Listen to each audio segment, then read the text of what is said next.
Israel के बार में एक भारतीय को एंट्री नहीं मिली। कौन है ये शख्स जो ये दावा कर रहा है और जिसके बाद इजरायली दूतावास ने कहा कि हम भारतीयों से प्यार करते हैं? जानेंगे क्या है मामला। तो वहीं दूसरी तरफ क्या कोको आइलैंड को भारत लेगा वापस? जियोपॉलिटिक्स में इस वक्त बहुत कुछ चल रहा है, हमेशा की तरह जानने को मिलेगा बहुत कुछ। आइए जानते हैं इन खबरों को विस्तार से। इजरायली दूतावास ने भारतीय यूट्यूबर के एक वायरल वीडियो को फर्जी बताया है। इस वीडियो में दावा किया गया है कि इजराइल के बारे में कि इजराइल के बार में भारतीय यूट्यूबर को एंट्री नहीं दी जा रही है। इजरायली दूतावास ने भारतीय लोगों से खबर का फैक्ट चेक करने की अपील की। दरअसल कुछ दिनों से सोशल मीडिया पर एक वीडियो वायरल हो रहा है जो कई अकाउंट वीडियो को बिना परखे सोशल मीडिया पर शेयर भी कर रहे हैं। इजरायली एम्बेसी ने कहा कि शुभम इजराइल में नाइट लाइफ एंजॉय कर रहे थे, इसका उन्होंने वीडियो भी अपलोड किया है, लेकिन कुछ लोगों ने अधूरी क्लिप्स को काट कर सोशल मीडिया पर वायरल कर दिया। हम अपने भारतीय भाई बहनों से बेहद प्यार करते हैं। इजरायली एम्बेसी ने सोशल मीडिया प्लेटफॉर्म एक्स पर लिखा कि ऐसे समय में जब सोशल मीडिया फर्जी खबरों से भरा पड़ा है, हम लोगों से तथ्यों की जांच करने का आग्रह करते हैं। शुभम शर्मा बाकी लोगों की तरह इजराइल की नाइट लाइफ एंजॉय कर रहे थे, ये उनके वीडियो में भी दिख रहा है। रात के समय इजराइल के ज्यादातर बार रिजर्व रहते हैं, इसी कारण उन्हें जगह नहीं मिली। कुछ लोग इजराइल विरोधी कहानी बनाने के लिए वीडियो की अधूरी क्लिप्स काटकर शेयर कर रहे हैं। बार में अलग अलग सभ्यता के लोग बैठे थे और खाने का आनंद ले रहे थे। हम भारतीयों के खिलाफ फैलाई जा रही गलत बातों को नहीं सुनेंगे। शुभम शर्मा एक ट्रेवल ब्लॉगर हैं, इनके कई सारे वीडियो आते हैं और वे कई देशों की क्लब और बार खचाखच भरे हुए थे। उन्होंने अपनी वीडियो में साफ कहा है पिछले कुछ समय से सोशल मीडिया पर भारतीयों के खिलाफ कैंपेन चलाए जा रहे हैं। इन कैंपेन्स के जरिए भारतीयों को निशाना बनाया जाता है। कई बार एडिटेड वीडियो शेयर किए जाते हैं तो कई बार दूसरे देशों के वीडियो को भारत का बताकर भी पोस्ट किया जाता है और ऐसा ही वाकया यहाँ पर होता हुआ दिखा है। खैर, जहाँ एक तरफ ये सब कुछ हो रहा है तो वहीं दूसरी तरफ बात हो रही है कोको आइलैंड की। क्या भारत इसे वापस लेने वाला है? आपको बता दें, बीजेपी के लिए अंडमान निकोबार समूह से कैंडिडेट है विष्णु पदरे।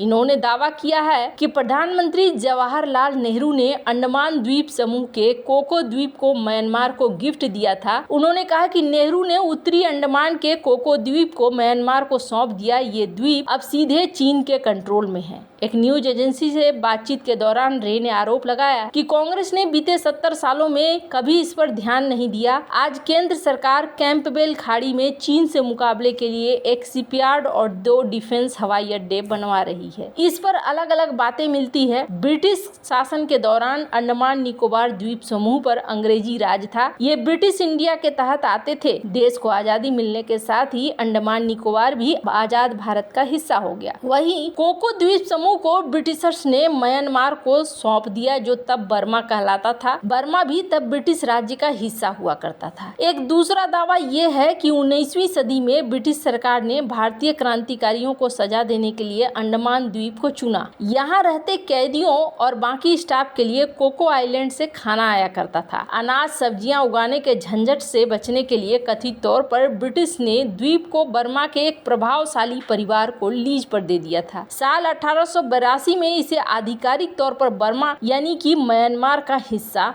मान लिया गया था, ऐसा भी कहा जाता है। पर यहाँ पर जो थ्योरी है उस थ्योरी से उलट कहा जाता है कि सरदार पटेल कोको आइलैंड को छोड़ना नहीं चाहते थे और सरदार पटेल जब भारत आजाद हो रहा था तो इसे साथ लेकर ही चलना चाहते थे। हर हाल में इस आइलैंड को म्यांमार को नहीं देना चाहते थे, लेकिन पटेल को छोड़कर एक अलग से नेगोशिएशन की गई और वो जवाहरलाल नेहरू के साथ की गई और इस नेगोशिएशन में लॉर्ड माउंटबेटन ने कहीं न कहीं बात मनवा लिया और ये देखने को मिला कि कुछ दस्तावेज बने, लेकिन ये फाइल अभी भी क्लासिफाइड की श्रेणी में आते हैं। इनके बारे में ज्यादा नॉलेज नहीं है। 2003 में डिफेंस मिनिस्टर थे जॉर्ज फर्नांडिस, जो बीबीसी को एक इंटरव्यू दे रहे थे। तब उन्होंने कहा था कि प्राइम मिनिस्टर जवाहरलाल नेहरू ने डोनेट कर दिया कोको आइलैंड बर्मा को 1950 में और हमने एक बहुत ही रणनीतिक एसेट्स खो दिया। उसके बाद कई सारे ऐसे रिपोर्ट हैं जिसमें ये कहा जाता है कि हाँ जी, इंडियन गवर्नमेंट ने इसे गिफ्ट कर दिया, लेकिन अभी भी उस एक्चुअल एग्रीमेंट में, उस रिपोर्ट में क्या लिखा है, भारत और बर्मीज के साइड में क्या एग्रीमेंट बना है, वो कोई नहीं जानता है। 1959 में जनरल नी विन, जो कि म्यांमार के अंतरिम मिलिट्री के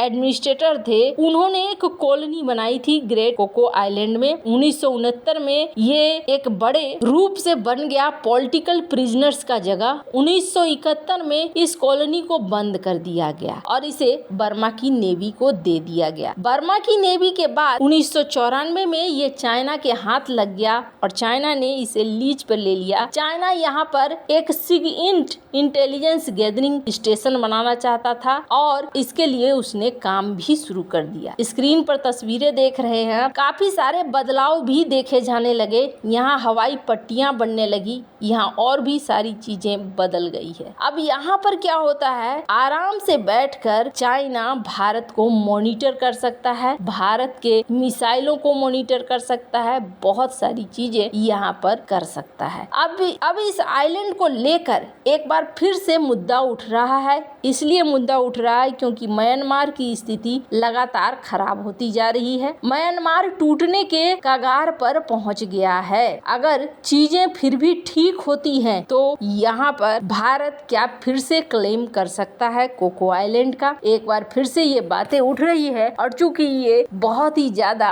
रणनीतिक रूप से महत्वपूर्ण है, यहाँ पर बल्क कार्गो ट्रांसशिपमेंट भी हो सकती थी और यहाँ पर इकोनॉमिक तौर पर भी इसे इस्तेमाल किया जा सकता था, पर इस कोको आइलैंड को देना उचित कहीं भी नहीं बन रहा था, पर भारत ने न जाने क्यों इसे सौंप दिया। अब देखने को ये मिल रहा है कि भारत क्या इसे वापस से हासिल करेगा। तो वापस से हासिल करने के लिए चीजें अब काफी ज्यादा जटिल होती जा रही हैं। पहली बात तो ये है कि उस डॉक्यूमेंट में क्या लिखा है, किस कंडीशन, किस एग्रीमेंट के तहत उसे बर्मा को दिया गया, और दूसरी चीज ये है कि इस वक्त जो सिचुएशन है म्यांमार अस्थिर जरूर है, लेकिन यहाँ पर कथित तौर पर अपने एक बेस को या स्पाई स्टेशन को इस्टेब्लिश कर चुका है चाइना। भारत अगर यहाँ मिलिट्री एक्शन लेता है, जो भारत के लिए वैसे तो आसान होगा क्योंकि काफी नजदीक है, भारत के इलाके में ही है, तो फिर भारत को सीधे चाइना से पंगा लेना